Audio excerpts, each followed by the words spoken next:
Welcome guys, आपका फिर स्वागत है एक नई क्लास के साथ। और आज की इस क्लास में हम यहाँ पर जो क्वेश्चन क्लियर करने वाले हैं वो रहेंगे मल्टीपल चॉइस क्वेश्चंस, अर्थात ऑब्जेक्टिव क्वेश्चंस यहाँ पर हम कवर करेंगे। तो बस वीडियो को आपको एंड तक ज़रूर देखना है।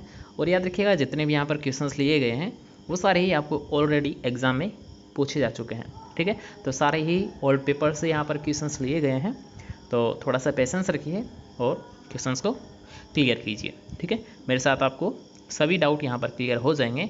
तो बस आप साथ साथ कमेंट सेक्शन में जवाब देते रहिए और यहाँ पर नए नए क्वेश्चंस को सीखने को आपको मिलता रहेगा। ठीक है, चलिए आज के क्लास को स्टार्ट करते हैं।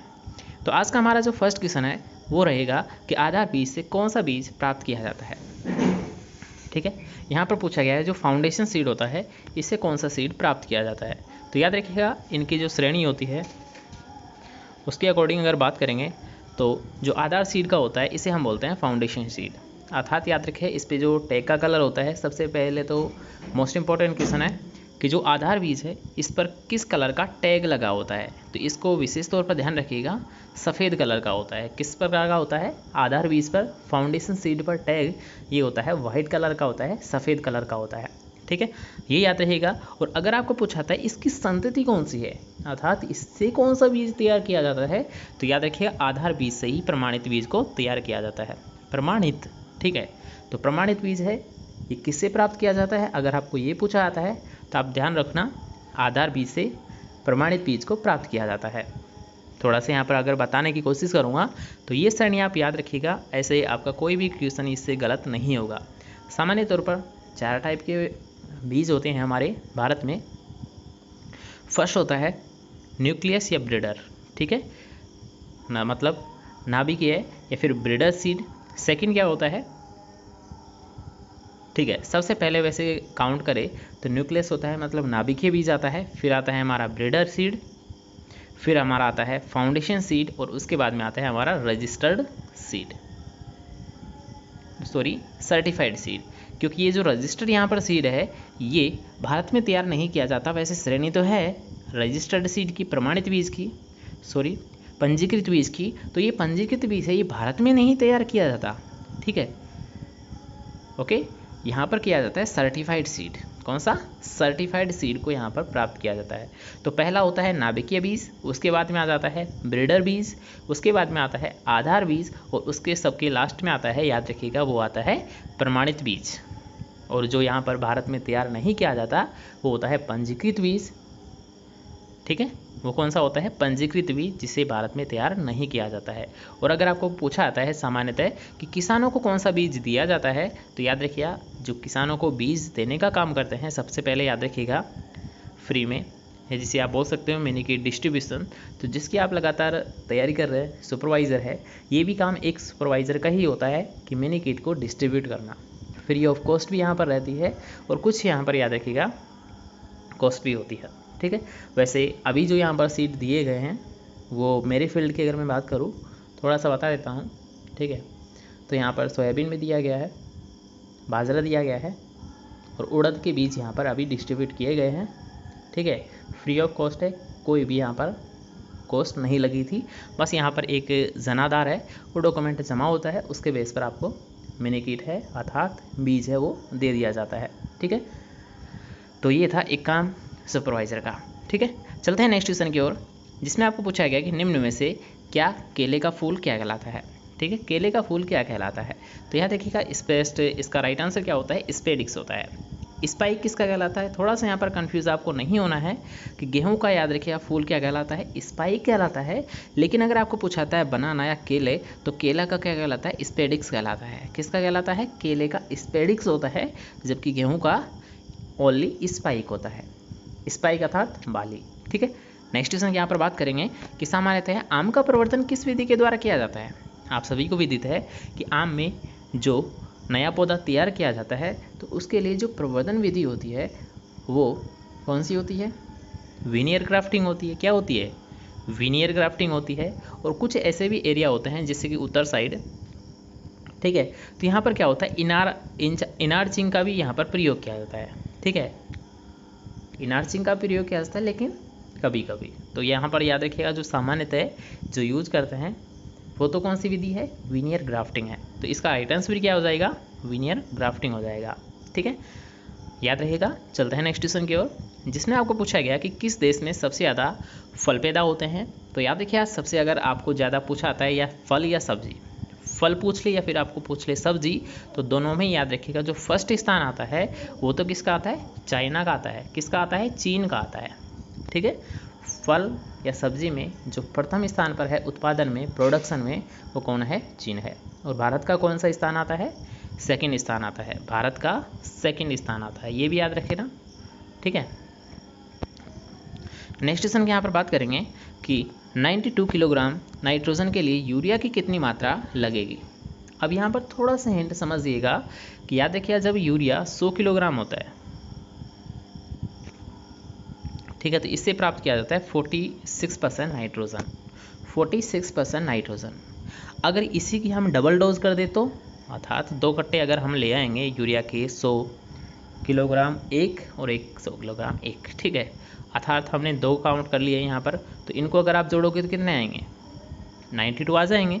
अर्थात यहीं तो पूछा गया है कि 92 किलोग्राम नाइट्रोजन है, ये यूरिया की कितनी डोज यहाँ पर लगने वाली है। तो याद देखिए 200 किलोग्राम, कितनी, क्योंकि आपको पता है कि 100 किलोग्राम जब यूरिया देते हैं तो उससे हमें 46% नाइट्रोजन प्राप्त होता है। तो उसी बेस पर हमको 92 kg अगर चाहिए नाइट्रोजन, तो उसके लिए हम डबल डोज कर देंगे, अर्थात 200 किलोग्राम नाइट्रोजन की मात्रा हम दे देंगे। तो इसका राइट आंसर क्या हो जाएगा, बी ऑप्शन इसका राइट आंसर हो जाएगा। याद रहेगा, कोई दिक्कत नहीं होने वाली है। ठीक है, बस कॉन्सेप्ट क्लियर होना चाहिए, क्वेश्चन तो ऑटोमेटिक आप आसानी से कर दोगे। ठीक है, नेक्स्ट क्वेश्चन की यहाँ पर बात करेंगे कि किस फलदार पौधे को मिलीबग से सबसे ज़्यादा हानि होती है। तो याद रखिए, जो मिलीबग होता है ये सबसे ज़्यादा जो हानि पहुँचाता है, ये पहुँचाता है आम फसल को। किसको पहुँचाता है, आम फल वृक्ष को पहुँचाता है। ठीक है, मिलीबग। और मिलीबग याद रखिएगा स्टेम के माध्यम से जानते हैं। तो जो ग्रीस लगाई जाती है पौधे पर, वो किसके कंट्रोल के लिए लगाई जाती है, मिलीबग के कंट्रोल के लिए भी लगाई जाती है। ठीक है, तने पर क्या करते हैं, चिपचिपा पदार्थ लगा देते हैं, जिससे क्या होता है, इसके जो बच्चे बोल सकते हो, ठीक है, वो क्या होते हैं, चिपक जाते हैं, अर्थात इसका कंट्रोल कुछ हद तक कंट्रोल हो जाता है। ठीक है, चलते हैं नेक्स्ट क्वेश्चन की ओर, जिसमें आपको पूछा गया है कि केंद्रीय आलू अनुसंधान संस्थान कहाँ पर स्थित है। ये तो आप सभी को पता है, केंद्रीय आलू अनुसंधान संस्थान शिमला हिमाचल प्रदेश में स्थित है। कुफरी शिमला हिमाचल प्रदेश में स्थित है। ठीक है, कुफरी शिमला हिमाचल प्रदेश में स्थित है। मेड एवं कुंड, ये याद रखिए कुंड है, थोड़ा सा यहाँ पर मिसप्रिंट है कि मेड व कुंड किस कृषि उपकरण द्वारा बनाए जाते हैं। तो याद रखिए, कल ही एक क्वेश्चन आपको करवाया गया था कि अगर आपको मेड बनानी है, ठीक है, तो उसके लिए हम यूज़ करेंगे बेसिन लिस्टर। किसका प्रयोग किया जाता है, बेसिन लिस्टर का प्रयोग किया जाता है मेड या कुंड बनाने के लिए। नेक्स्ट क्वेश्चन यहाँ पर पूछा गया है कि डिस्क हल का डिस्क कोण कितना होता है। डिस्क कोण मतलब डिस्क एंगल। ठीक है, तो डिस्क हल का डिस्क कोण कितना होता है। याद रखिए, एक होता है टिल्ट एंगल, एक होता है डिस्क एंगल। ये 2 होते हैं, दोनों ही अक्सर एग्जाम में पूछे जाते हैं। तो याद रखिएगा, अगर आपको पूछा जाता है डिस्क, इसको इस तरह से समझिए, ये जो कोण बनता है, याद रखिएगा, ये क्या होता है, ये तो होता है डिस्क, ये होता है डिस्क एंगल। और ये जो कोण होता है, याद रखिए, ये वाला छोटा सा यहाँ पर कोण बनता है एक, ठीक है, ये होता है टिल्ट एंगल।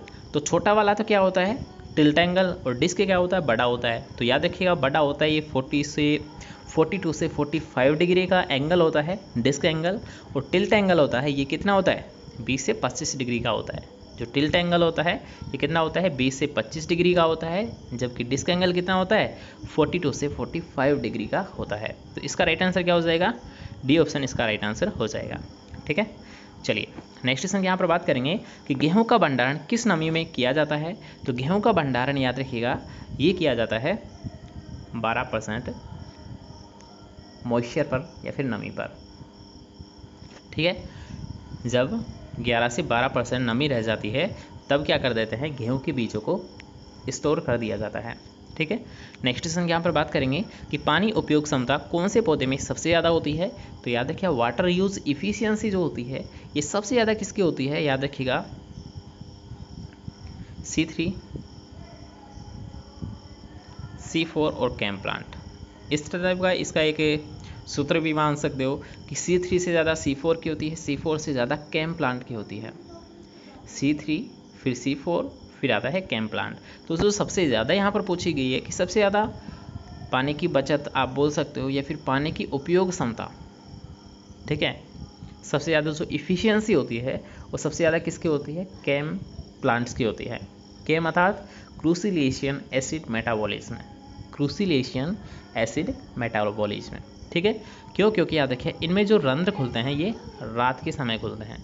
बाकी नॉर्मल प्लांट है इनमें दिन में रंध्र खुलते हैं, लेकिन ये जो केम प्लांट्स होते हैं जैसे कैक्टस आप मान सकते हो, तो इनमें क्या होता है, जो रंध्र खुलते हैं, जो स्टोमेटा खुलते हैं, ये नाइट के समय खुलते हैं, रात में खुलते हैं, इसलिए जो वाष्पोत्सर्जन होता है वो नहीं हो पाता है। इसी वजह से इनके जो इफ़िशियंसी होती है ये सबसे ज़्यादा होती है, ठीक है। रीज़न आपको पता चल गया कि सबसे ज़्यादा क्यों होती है, क्योंकि इनके जो रंध्र है वो नाइट अवस्था में सक्रिय रहते हैं।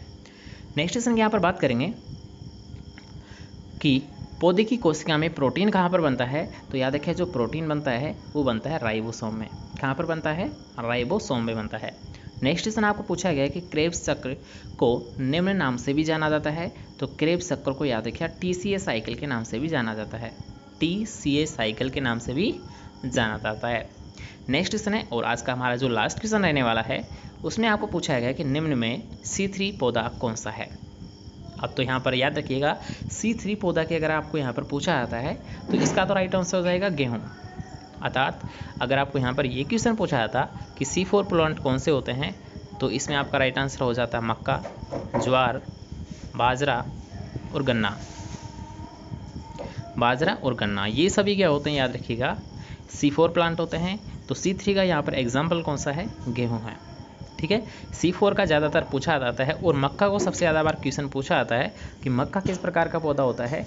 तो मक्का C4 प्लांट होता है, ये याद रखना है। और एक होते हैं केम प्लांट्स। तो केम प्लांट्स का तो आपको पता ही है, जो केम प्लांट्स होते हैं वो कौन सा होता है? जो केम प्लांट्स होते हैं ये जैसे कि आप कैक्टस ले सकते हो। कौन सा ले सकते हो? कैक्टस ले सकते हो, ठीक है, जो कि रेगिस्तान एरिया में या फिर मरुस्थल एरिया में उगते हैं। ओके, तो आई थिंक आज की क्लास आपको अच्छी लगी होगी। अगर आपको यहाँ पर क्वेश्चंस कुछ याद हुए हैं, क्लास से कुछ आपको सीखने को मिला है, तो वीडियो को आपको शेयर ज़रूर करना है। लाइक करो डिसलाइक करो ये आपके ऊपर है, लेकिन वीडियो को शेयर आपको ज़्यादा से ज़्यादा करते रहना है, ठीक है। तो जल्दी इस वीडियो को शेयर कीजिए। मिलते हैं नेक्स्ट क्लास के साथ, जब तक ले अच्छे से पढ़िए, अच्छे से रहिए, ठीक है। मिलते हैं नेक्स्ट क्लास के साथ।